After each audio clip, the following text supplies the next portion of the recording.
नमस्कार कुकिंग तड़का को आपण मानू पुणी थे स्वागत जनाऊँ। आज आम एक नुआ प्रकार पोटल आलू कषा बनाइबा भिडियोटी प्रथम रु शेष पर्यंत देखिए।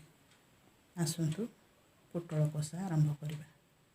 पोटल कषा पई मु 300 ग्राम पोटल दीटा आलू पोटल को मु धोईकरी ता चोपा एमती छड़ाई देछि। आपन को देखै दउछु। तापर पोटल को आमे दुई फाळ कर नबा छुरी रे। देखंतु पोटल को आमे एई भली भाबे दुई फाळ कर नेछि। तापर सब पोटल मु एमती दुई फाळ कर काटिछि। दुईटा तक आलू लंबा लंबा करी काटि देछि। तापर मसला पई मु एठी गोटे बड़ पियाज अदा रसुण गोटे टमाटर दीटा तेजपत्र तापर पुस्तक गुजराती किछि डालचीनी। एबे हमें कड़ाई गैस रे बसे गरम करबा। तापर सेथरे किछि तेल दबा। कड़ाई गरम हो गला परे तेल दे सारी सेथरे हमें एबे पोटल गुड़का को पकई भाजीबा। सब पोटल मु पकई देलुनी। एबे हमें ताको टिके भाजीबा। तापरे टिके लूण आ टिके हळदी मध्य देई दबा। कारण टिके लूण हळदी पकईले पोटलटी जल्दी भाजी हो जिवो। एबे हमें गोटे प्लेट गुड़ाई दबा। किछि समय पर हमें देखिबा हमें पोटल गुड़िक भाजी हेलानी ना नहीं। देखंतु अल्प पोटल गुड़ाक भाजी हो गलानी।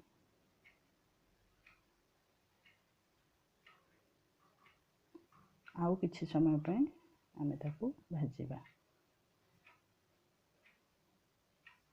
टिके घुड़ाई दबा पुणी थरे पोटल भाजी होबा जाय। एबे देखिबा हम पोटल पूरा भल भाबे भाजी हो गलानी।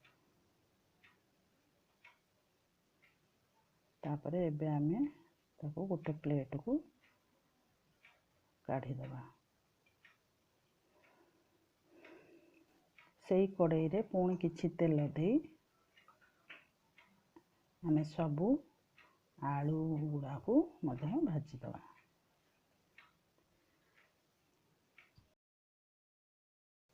आलू को तेल रे भल भाबे हमें मिसई दबा। तापरे टिके ढांकुणी आमे घोड़ाई दबा। तापर मसला मु एठी करिवि पुस्तक मु टिके आगुरु पानी रे बतुरेई रखिथिली। हाफ चामच पुस्तक अदा रसुण तापर मु गुजराती डालचीनी पकईछि। सेतरे मु गोटे चामच धनिया पाउडर दे दोछि बाटी दोछि। कारण पुस्तकटा मु सेतरे बाटीबी धनियाटा एका संगे बाटले पेस्ट भल हुए। तापर गोटे चामच जीरा भल भाबे एबे टिके पानी दे एबे आमे ताकू बाटी दबा। तो मसला हमर रेडी हो गला। एबे आमे सेई गिना रे गोटे बड़ टमाटर काटिथिली ताकू मध्य पेस्ट कर दबा। तादर दीटा मु कंचा लंका पकईछि। कंचा लंका टमाटर को आमे एबे भल भाबे पेस्ट देखो पेस्ट हो गला। तापरे हमर एबे आलू हैला कि नहीं देखिबा। तो आलू भल भाबे भाजी हो गलानी। एबे आमे आलू गुड़ा को मध्य प्लेट को काढ़ी दबा।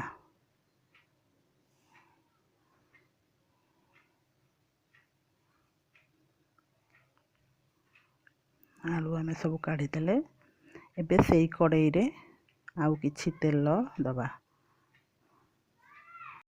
सेथरे मु दीटा तेजपत्र तापरे काटिकी रखिथबा पियाज पकेले। आपण चाहिले आपण एथरे जीरा मध्य पकई परिबे। किंतु मु जीरा गोटे बड़ चामच बहुत टिके अधिक बाटी देछि फुल चामच। सेथिमे मु एथरे जीरा पकोनी। पियाज हमर होई आसलानी। एबे आमे सेथरे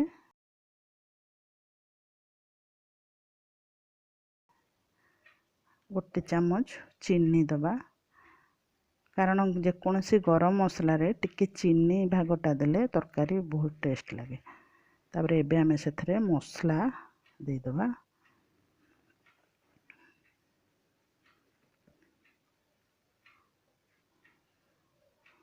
तापर आमे हाफ चामच हळदी, कारण आमे प्रथम रे हळदी लूण पकईजे पोटल भजारे। गोटे चामच लंका गुंड, तापर गोटे चामच स्वाद हिसाब रे लूण। राग लंका आपणकर हिसाब रे दे पारे, स्वाद हिसाब रे। मो एठी गोटे चामच लंका गुंड देइची। तापर टिके पानी दे आमे मसला को कसिबा। मसला भल भाबे कसी होबा जाई आमे मसला को कसुथबा। तापरे मसला कसी हो गले तापरे सेथरे बे आमे टमाटर पेस्ट दबा।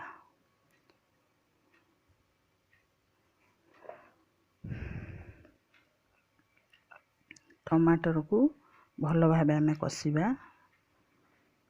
टमाटर कंचालिया रहिले तरकारी बिल्कुल टेस्ट लागिबो नै, सेथबे आमे टमाटर को किछि समय जे टे कसिबा। टमाटर कसी गला एबे आमे सेथरे आलू पोटल पकई दबा। पकई भल भाबे मसला संगे ताकू गोळेबा।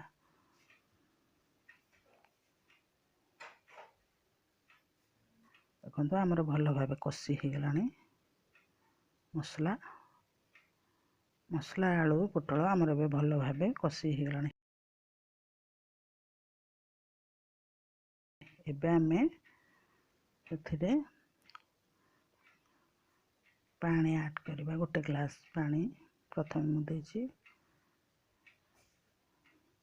तापरे टमाटर बाटी थिबा से गिना धोइकरी मध्य से ओ हाफ ग्लास पानी देछि।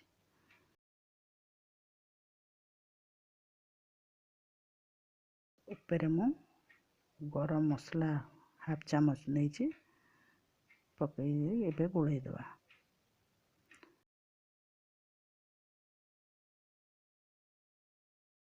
एबे आमे घोड़ै दे देखिबा हमर पोटल आलू हेलानी ना नै। आउ टिके आमे गोळै दबा। आउ किछि समय पे आमे ताकू फुटीबा को दबा। देखिबा पोटल आलू हमर हेलानी ना नै। देखंतु हमर पोटल आलू बे रेडी हो गला।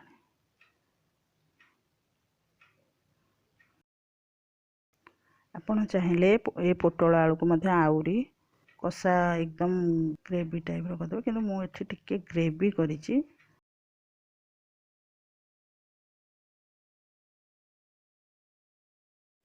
जदि भिडियोटी आपण मानकु भल लागिला भिडियोटी को लाइक शेयर आउ सब्सक्राइब करिदेबे। पाखरे थिबा घंटीटी को बजाई देबे।